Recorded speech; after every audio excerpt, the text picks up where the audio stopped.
ঢাকা বিশ্ববিদ্যালয়ে প্রধানমন্ত্রী তারেক রহমানের শিক্ষা জীবন নিয়ে ফেসবুকে পোস্ট করেছেন সাবেক অন্তর্বর্তীকালীন সরকারের উপদেষ্টা আসিফ নজরুল। বুধবার রাতে সামাজিক যোগাযোগ মাধ্যম ফেসবুকে এ বিষয়ে একটি পোস্ট করেন আসিফ। সেখানে তিনি লেখেন, প্রধানমন্ত্রী তারেক রহমান ঢাকা বিশ্ববিদ্যালয়ের ছাত্র ছিলেন কিনা এ নিয়ে প্রশ্ন তোলা হচ্ছে। তিনি অবশ্যই ঢাকা বিশ্ববিদ্যালয়ের ছাত্র ছিলেন। তিনি 1985-86 ব্যাচে আইন বিভাগে ভর্তি হয়েছিলেন, মাস দুয়েক ক্লাসও করেছেন। আইন বিভাগের উপরের ব্যাচের একজন ছাত্র হিসেবে তখন এই বিষয়টা জানতাম আমি।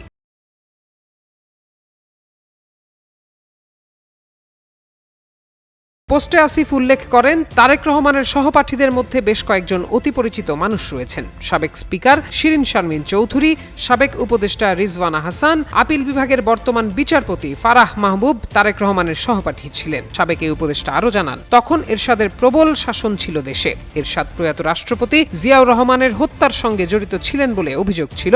সম্ভবত নিরাপত্তা ঝুঁকির কারণে তারেক রহমানের ঢাবির পড়াশোনা বন্ধ হয়ে যায়।